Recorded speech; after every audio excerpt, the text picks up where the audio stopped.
Hi guys, my name is Darrana and today I'm gonna start a new series that I call Paintovers with Love.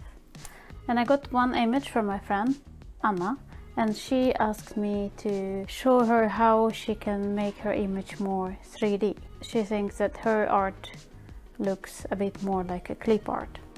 So today I'm gonna do a paint over of her image and explain what and why I do to make image look more realistically rendered.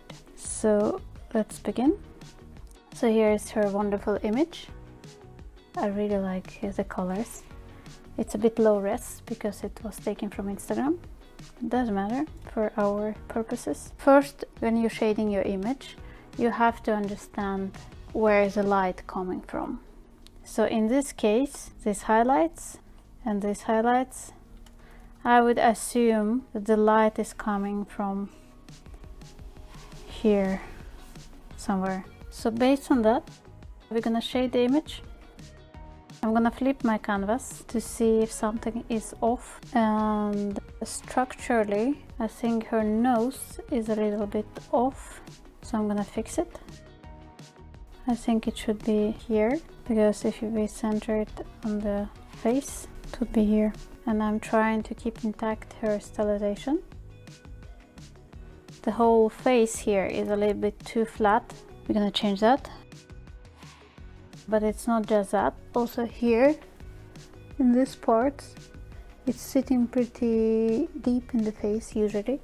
And because our light coming from here, this part wouldn't catch so much light. So if her nose goes like that, this part is gonna be pretty dark. Or pretty dark, but it's gonna be darker than it is now. So we need to give some shape to this nose here. Although here the face is gonna catch more light from this source. Also same here, this part is gonna be even lighter. Also the nose probably gonna cast some shadow.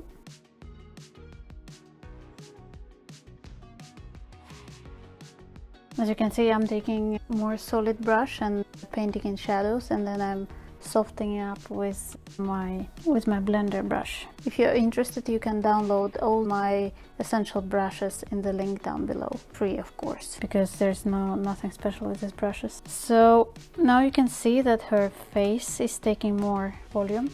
I think I should emphasize this part a little bit more and maybe darken this part a little bit more.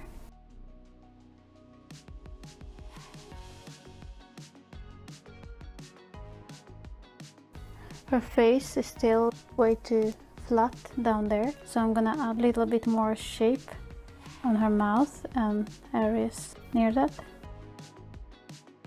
This is too much, so I'm raising it more. And we usually also have a shadow down here, so I'm gonna emphasize that more. You can also notice that the image is pretty low contrast, and it's fine. It doesn't have to be very high contrast, but we should still keep in mind how shape goes around. Also, I would emphasize the highlight here on the mouth.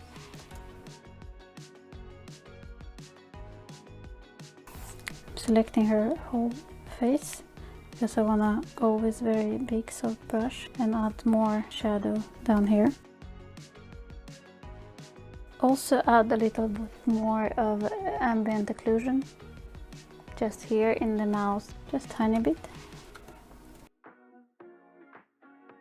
You can see that her face already have much more volume because we are showing where shape changes and how the light falls onto it. I think I should add more highlight here on the nose. Also, when you have eyeglasses on your face, remember that they also cast shadow. Glasses are not like flat on your face, they're up here, and so the shadow is gonna follow the face's shape and fall down there, like I'm doing now. Something like that, depends on the light.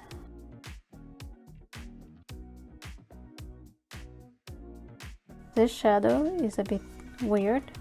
I don't think it should be there. I don't understand where it comes from, so I'm erasing that.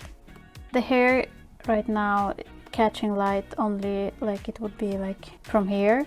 So if the light is coming from the direction that we showed, the hair would catch light here, not so much here, maybe a little bit. It would be lighter here, darker here. It would catch more light here probably, but her ears would be darker because they don't catch so much light. Maybe a little bit of ambient light from above. If you look very closely, we humans usually have more red areas on the face, like here, the ears, fingertips, palms of the hand.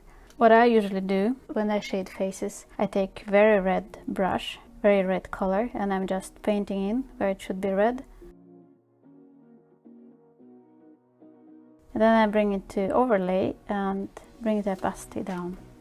So it just adds its subtlety, but not too much. I also noticed that her ears, the other ear is visible from the other side, but even if her ears would stand like that, it wouldn't be visible. You see? They have to be like super big and be like that, so it would be visible from that angle. So I'm taking it down. Also, I think it looks better composition wise because you can see that she has glasses more clearly. I like the stylization of the ears, it's very pretty. I like drawing big ears in general and also big noses. But yeah, moving on. Her head would block the light like that, and also her shirt will block the light. We will get highlight somewhere here. Her neck would be mostly in shadow.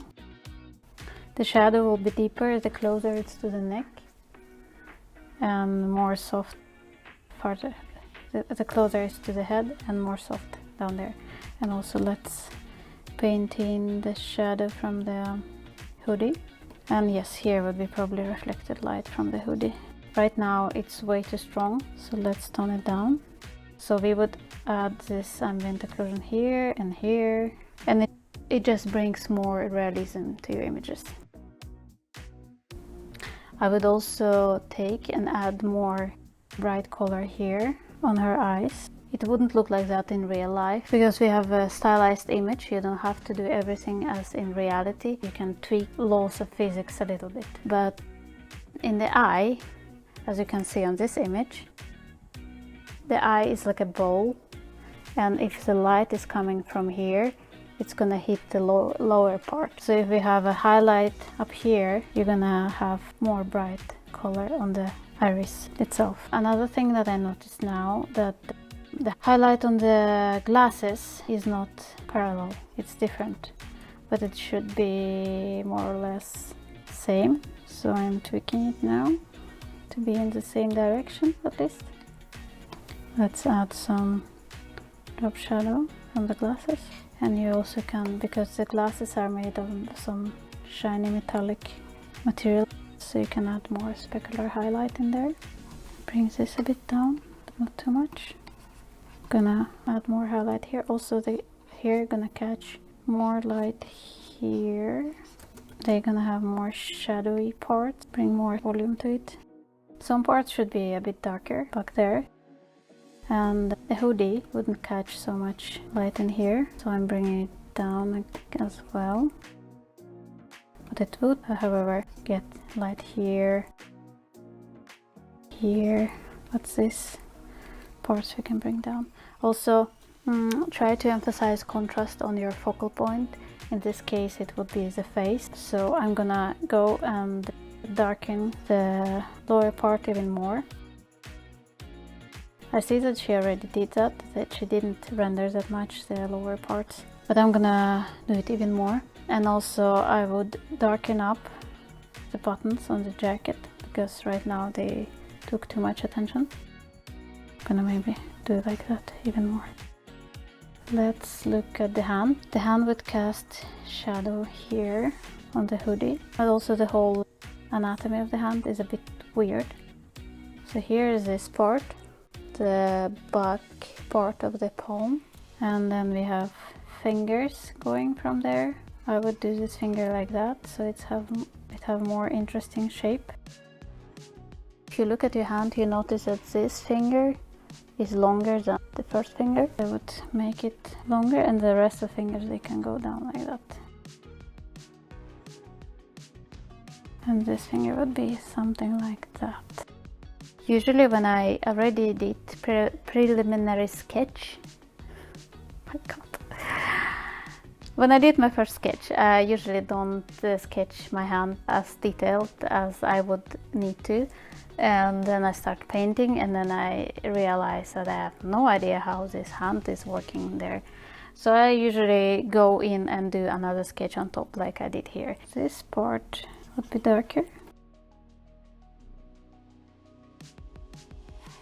And this, the whole half of it would be lighter, but not all of it, because the back of your hand, even if it's pretty flat, it still have this, it's a little bit like a cylinder.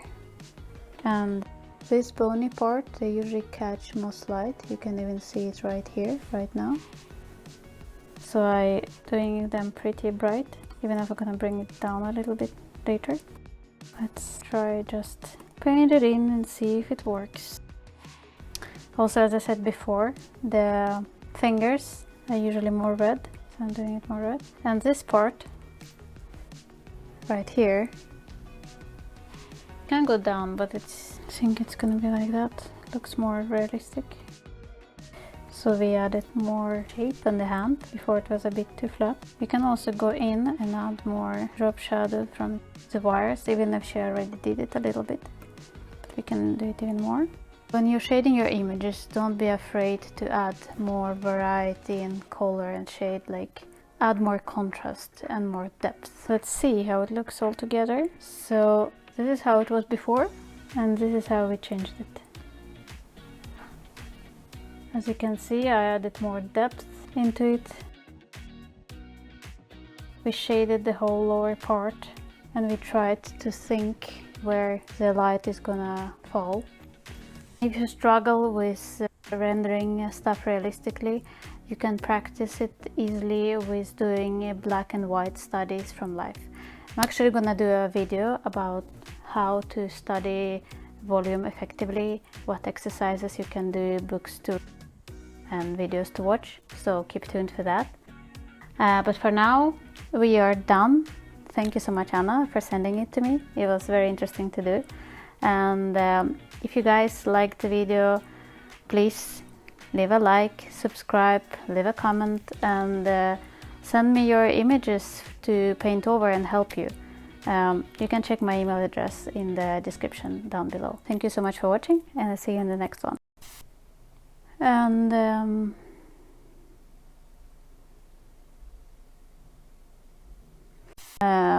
palms of the head, palms, kinder.